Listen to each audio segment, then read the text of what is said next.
Greetings everyone, welcome back. Today we will resume our chapter from the topic where are the ATP and NADP used. जो product बेटा light reactions के time पे बने थे that is ATP and NADPH, अब वो कहाँ use होंगी. In last video I have told you about it that the ATP and NADP are used in the dark reaction or dark phase. Dark phase means where the carbon dioxide is reduced into the carbohydrates. Clear है? तो हम उसी के बारे में पढ़ेंगे. So let's start. Where are the ATP and NADPH used? So देखो, we have learned that the products of light reactions are ATP and NADPH and O2. जो प्रोडक्ट है लाइट रिएक्शन की क्या है? ATP है, NADPH है और क्या है बेटा? O2 है. Of these, O2 diffuse out of the chloroplast, while ATP and NADPH are used to derive the processes leading to the synthesis of food. O2 तो क्लोरोप्लास्ट से बाहर डिफ्यूज हो जाती है, बाहर डिफ्यूज होके वो स्टोमेटा से क्या हो जाती है बेटा? प्लांट से बाहर निकल जाती है, जिसको हम इनहेल करते हैं. ठीक है, लेकिन ATP और NADPH का यूज होता है फूड को बनाने में. मोर एक्यूरेटली मैं कहूं तो शुगर्स को बनाने में. ठीक है, and this is the biosynthetic phase. Bio मतलब लिविंग थिंग्स की बात हो रही है, लिविंग ऑर्गेनिज्म के अंदर बात हो रही है, लिविंग प्लांट के अंदर बात हो रही है. सिंथेटिक मीन्स बनाना, सिंथेसिस करना, किसका? फूड का. That's why it is called the biosynthetic phase of photosynthesis. Clear? This process does not directly depend on presence of light, but is dependent on the products of the light reaction. इसको dark phase इसीलिए नहीं कहते कि भाई light के absence में होता है. नहीं, ये किसके ऊपर डिपेंड करता है बेटा? ये लाइट रिएक्शन के प्रोडक्ट पे डिपेंड करता है, डायरेक्टली लाइट की प्रेजेंस में डिपेंड नहीं करता. ठीक है, और लाइट रिएक्शन के प्रोडक्ट्स क्या है? ATP and NADPH besides CO2 and water. ठीक है, CO2 और वाटर के साथ साथ हमें ATP और NADPH चाहिए, तभी हमारे शुगर बन पाएगा. You may wonder how this could be verified. हम कैसे इस चीज को वेरीफाई कर सकते हैं? It is simple. Immediately after light become unavailable. जब क्या होती है? लाइट अवेलेबल नहीं होती तो बायोसिंथेटिक प्रोसेस स्टार्ट हो जाती है कुछ टाइम के लिए, जब तक लाइट अवेलेबल नहीं है. देखो, लाइट अवेलेबल है, सनलाइट अवेलेबल है, तो ATP और NADPH बनता रहेगा. लेकिन जैसे ही लाइट अवेलेबल नहीं होती है तो बायोसिंथेटिक फेज शुरू हो जाता है. ठीक है, कुछ टाइम के लिए प्रोसेस शुरू होती है और फिर स्टॉप हो जाती है. If then light is made available the synthesis start again. अगर फिर से लाइट अवेलेबल होगी, फिर से क्या है? सिंथेसिस स्टार्ट हो जाएगी. देखो, लाइट रिएक्शन में जो भी ATP NADPH बना है, ठीक है, जो भी ATP और NADPH बना है उसको यूज कर लिया जाएगा और जितनी शुगर बन पाएगी उतना बना लेंगे. अब ATP ही नहीं बचा, NADPH ही नहीं बचा, जब एनर्जी ही नहीं है तो कैसे बनाएंगे? क्या हम बिना खाए, अगर हम एक दिन फूड ना खाए और हमें एनर्जी ना मिले तो कोई काम कर सकते हैं? हम नहीं कर सकते. तो दोबारा से जब लाइट अवेलेबल होगी तो दोबारा से ATP बनेगा, NADPH बनेगा और दोबारा से डार्क फेज शुरू हो जाएगा, यानी कि शुगर की फॉर्मेशन शुरू हो जाएगी. Can we hence say that calling the biosynthetic phase as the dark reaction is misnomer? Discuss this amongst yourself. अपने खुद से आपको ये चीज देखनी है, सोचनी है. अगर आपको कंसेप्ट क्लियर हुआ है कि जो डार्क रिएक्शन है वो उसको बायोसिंथेटिक फेज बोलते हैं. उसको क्या बोलते हैं बेटा? बायोसिंथेटिक फेज बोलते हैं. लेकिन क्या ये एक मिसनोमर है? ठीक है, कि भाई डार्क रिएक्शन बोल रहे हैं और लाइट की प्रेजेंस भी है, ऐसे कैसे हो सकता है कि डार्क रिएक्शन क्यों कह रहे हैं इसको? ठीक है, तो this can be easily explained on the basis of the fact that biosynthetic phase of photosynthesis uses the assimilatory power which are produced during the light phase of photosynthesis. अभी मैंने थोड़ी देर पहले आपको एक्सप्लेन किया था कि जरूरी नहीं है कि लाइट की एब्सेंस में ये फेज हो रहा है इसीलिए इसको डार्क रिएक्शन बोला. नहीं, लाइट की प्रेजेंस है भी, लेकिन it depends on the product of the light reaction. देखो यहां पर इसका आंसर है, this process does not directly depend on the presence of light but is dependent on the product of the light reaction. This is the answer of this question. Next, let us now see how ATP and NADPH are used in the biosynthetic phase। अब हमें ये देखना है कि ATP NADPH तो बन गया, लेकिन बायोसिंथेटिक फेज के अंदर वो कैसे यूज होगा। We saw earlier that CO2 is combined with water to produce CH2O, ठीक है, या फिर हाइड्रेट्स ऑफ कार्बन और शुगर। हमने ये पढ़ा था पिछले रिएक्शन में कि CO2 वाटर के साथ कंबाइन होके कार्बन के हाइड्रेट बनाती है, कार्बन के क्या बना देती है, हाइड्रेट, और इसी को क्या कहते हैं बेटा, शुगर। और साथ में बाय प्रोडक्ट में क्या निकलती है, ऑक्सीजन। इस रिएक्शन को कराने के लिए एनर्जी देता है ATP और NADPH, जो हमें कहां से मिल गया है, लाइट रिएक्शन से। क्लियर है। It was of interest to scientists to find out how this reaction proceed। अब साइंटिस्ट के सामने क्या था कि वो इंटरेस्ट ले रहे थे कि ये तो पता लगा है कि रिएक्शन हो कैसे रही है आगे, और rather what was the first product formed when CO2 is taken into a reaction or fixed। और ये जानने की बहुत ही ज्यादा क्यूरियोसिटी थी साइंटिस्ट के अंदर कि जब CO2 को लिया जाएगा और उसको फिक्स किया जाएगा, यानी उससे जब शुगर बनाई जाएगी तो पहला प्रोडक्ट क्या बनेगा। कहने का मतलब है ये जो शुगर है कौन सी शुगर बनेगी, ठीक है। Just after world war II, among the several efforts to put radio isotopes to beneficial use, the work of Melvin Calvin is exemplary. Melvin Calvin ने एक एग्जाम्पल सेट कर दिया था अपने वर्क से। उसने क्या यूज किया था, रेडियो आइसोटोप्स। उसने क्या यूज किया था बेटा, रेडियो आइसोटोप्स। रेडियो आइसोटोप्स क्या होते हैं, जो कि रेडिएशंस निकालते हैं, अपने अंदर से क्या निकालते हैं बेटा, रेडिएशंस निकालते हैं। और इन्हीं को क्यों यूज किया जाता है, मैं बताती हूं आपको।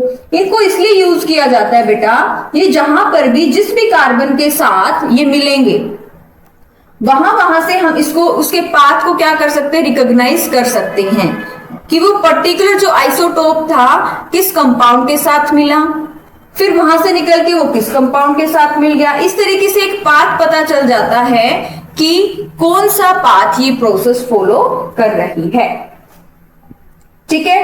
तो इसको बायोसिंथेटिक फेज भी कहते हैं। समझ में आया। और ये किसने दी थी बेटा, अब हम ये देखो कैल्विन साइकिल, मैं कैल्विन साइकिल की बात कर रही हूं जो मेल्विन कैल्विन ने दी थी। कैल्विन साइकिल किसने दी थी, मेल्विन कैल्विन ने दी थी, ठीक है। और इसने कौन सा यूज किया था आइसोटोप, कार्बन 14। कार्बन 14 इसने यूज किया था। देखो कार्बन ही फिक्स हो रहा है, कार्बन ही फिक्स हो रहा है, यहां पर भी कार्बन है, यहां पर भी कार्बन है, तो ये यहां से यहां पहुंचने में कौन सा पाथ फॉलो करेगा उसका पता लगाया जा सकता है अगर हम कार्बन का क्या लेंगे, आइसोटोप। और वो क्या होना चाहिए, रेडियो आइसोटोप, जो क्या निकालेगा अपने अंदर से, रेडिएशन। और इस रेडिएशन को हम क्या कर सकते हैं, ट्रेस कर सकते हैं। इस रेडिएशन को ट्रेस करके हम इस पाथ को क्या कर सकते हैं, बता सकते हैं कि इसने कौन सा पाथ फॉलो किया है। समझ में आया बेटा। अब इसने एक एक्सपेरिमेंट किया था, मेल्विन कैल्विन ने एक्सपेरिमेंट किया था, उसमें उसने क्या ली थी, ग्रीन एल्गी। क्या ली थी बेटा, ग्रीन एल्गी ली थी, ठीक है। और उसने उसको क्या किया, सनलाइट से एक्सपोज किया, ठीक है। किससे एक्सपोज किया, सनलाइट से। सनलाइट मीन्स फोटोसिंथेसिस तो होगी because this is the green algae, ठीक है। और इनमें से कुछ उसने एल्गल सेल को लिया, ठीक है, और उनको किसके अंदर डाल दिया बेटा, हॉट मिथेनॉल के अंदर, जिससे क्या हो गई बेटा, वो किल हो गई, वो सेल क्या हो गई, किल हो गई। किल होने के बाद कुछ टाइम के बाद उसने इस सेल्स को क्या किया, एग्जामिन किया। क्या किया उसने, इन सेल को एग्जामिन किया। ठीक है, तो उसने देखा कि जो कार्बन 14 है वो बहुत सारे कंपाउंड के साथ मिला है, बहुत सारे कंपाउंड के साथ ये कार्बन 14 जाके मिला है। तो उसने इसे पता लगाया कि एक स्टेप की प्रोसेस नहीं है, ये कई स्टेप की प्रोसेस है। ठीक है, और वहां से उसने पता लगाया कि कार्बन डाइऑक्साइड फिक्स होने के बाद कार्बन डाइऑक्साइड जब पहले कंपाउंड के साथ मिलती है तो 3 कार्बन का कंपाउंड बनाती है, 3 कार्बन कंपाउंड। ठीक है, यानी कि कार्बन डाइऑक्साइड 2 कार्बन के कंपाउंड के साथ मिली होगी, तब उसने 3 कार्बन का क्या बनाया होगा, कंपाउंड। ये किसने एक्सपेरिमेंटली प्रूव किया था, मेल्विन केल्विन ने। ठीक है, फिर ये देखा गया कि पहले तो ये सोचा जा रहा था कि ये जो 3 कार्बन कंपाउंड बना है वो 2 कार्बन कंपाउंड का कार्बन डाइऑक्साइड में जोड़ने के बाद बना है। ठीक है, लेकिन बाद में पता चला कि ये कार्बन क्या था बेटा, 2 कार्बन का नहीं था, लेकिन ये क्या था, 5 कार्बन कंपाउंड था। क्या था, 5 कार्बन कंपाउंड था। ठीक है, जिसने क्या बनाया था, 3 कार्बन का क्या बनाया था, कंपाउंड बनाया था। यानी कि 5 और 1 6 है, यानी कि 3 कार्बन के कितने बने, 2 बने, 3 दूनी 6। तो यहां पर जब 3 कार्बन का कंपाउंड कहा जा रहा था तो कहा गया कि 3 कार्बन का जो कंपाउंड है वो है फोस्फोग्लिसरेट। फोस्फोग्लिसरेट।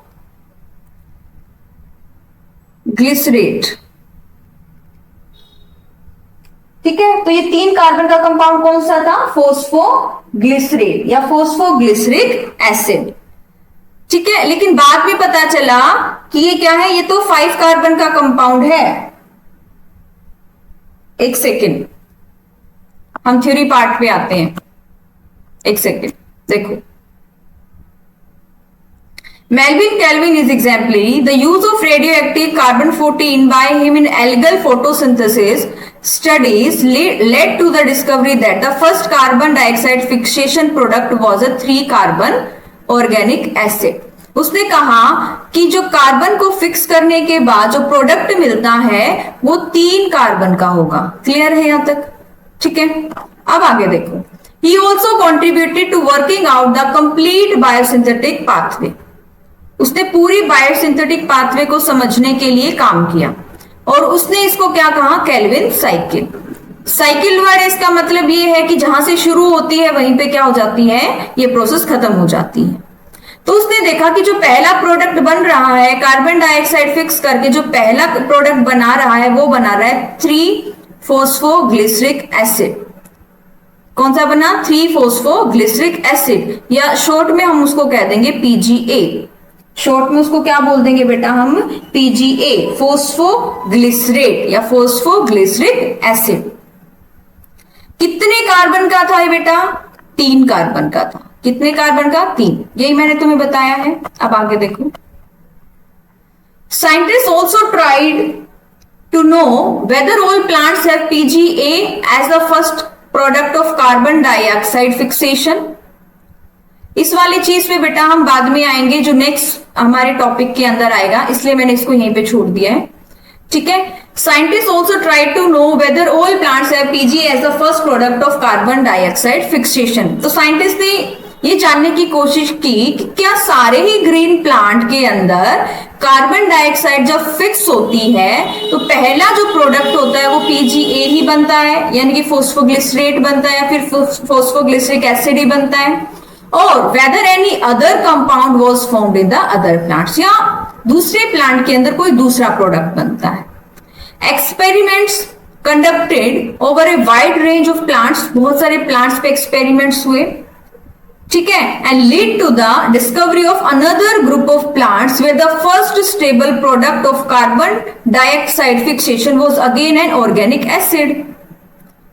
तो देखा गया, देखो पीजीए भी क्या है, एक ऑर्गेनिक एसिड है, ऑर्गेनिक एसिड है।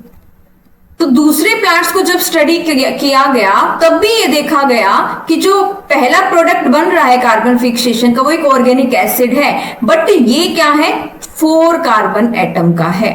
ये पीजीए तो क्या था, 3 कार्बन का था, लेकिन दूसरे प्लांट्स को स्टडी किया गया तो वो 4 कार्बन के मिले और ये इसको नाम दिया गया oxalo acetic acid, oxalo acetic acid. Since then, carbon dioxide assimilation during photosynthesis was said to be of 2 main types.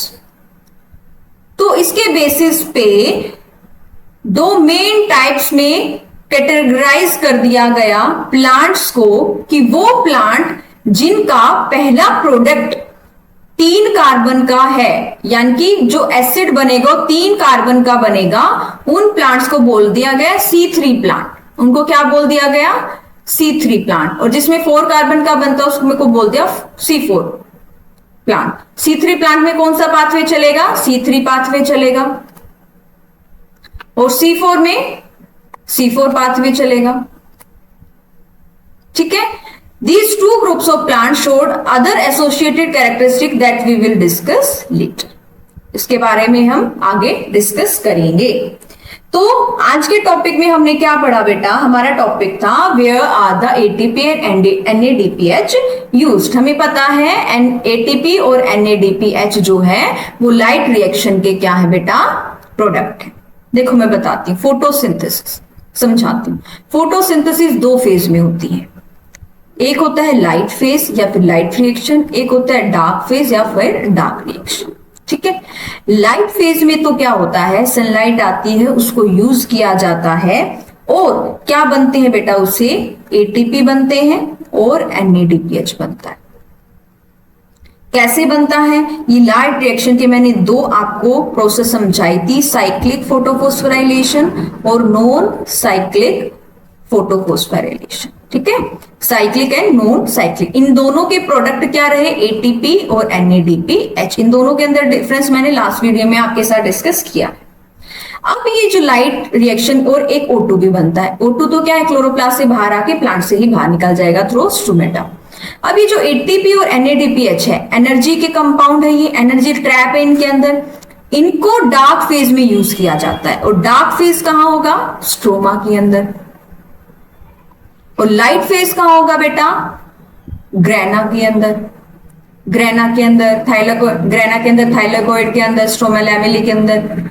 अब ये एटीपी और NADPH थाइलेकोइड और स्ट्रोमा लैमेली को छोड़ करके स्ट्रोमा में आ गए। यहां पर CO2 को कन्वर्ट किया जाएगा शुगर के अंदर, यानी कि फूड बनाया जाएगा, और इसके लिए एटीपी और NADPH रिक्वायर्ड होते हैं। अब साइंटिस्ट के दिमाग में ये आया था कि कार्बन डाइऑक्साइड को फिक्स करके जो पहला प्रोडक्ट बनेगा वो कितने कार्बन का होगा। तो मेल्विन कैल्विन ने ग्रीन एल्गी पे स्टडी करके रेडियो आइसोटोप को यूज करके पता लगाया कि पहला प्रोडक्ट 3 कार्बन का बनेगा, और वो क्या है, एक ऑर्गेनिक एसिड है, ऑर्गेनिक एसिड, और उसका नाम क्या है, PGA, फोस्फोग्लिसरिक एसिड। लेकिन जब साइंटिस्ट ने देखा कि क्या दूसरे प्लांट्स के अंदर भी पहला प्रोडक्ट यही बन रहा है, तो बहुत सारे प्लांट्स पे जब स्टडी किया गया तो देखा गया कि नहीं, 3 कार्बन का नहीं 4 कार्बन का बन रहा है, लेकिन है वो भी ऑर्गेनिक एसिड, लेकिन वो क्या है, ऑक्सैलो एसिटिक एसिड। तो वो प्लांट जिसके अंदर पहला प्रोडक्ट 4 कार्बन का बनता है उसको बोलते हैं C4 प्लांट, और उसके अंदर पाथवे चलता है C4 पाथवे। और वो प्लांट जिसके अंदर पहला प्रोडक्ट 3 कार्बन का बनता है उसको बोलते हैं C3 प्लांट, और उसके अंदर पाथवे चलता है C3 पाथवे। क्लियर बेटा। अब ये जो मैं आपको बताने जा रही थी इसको मैं नेक्स्ट टॉपिक में एक्सप्लेन करूंगी। ठीक है, हमारा नेक्स्ट टॉपिक होगा primary acceptor of CO2 and then the Calvin cycle. Till then keep studying, keep growing.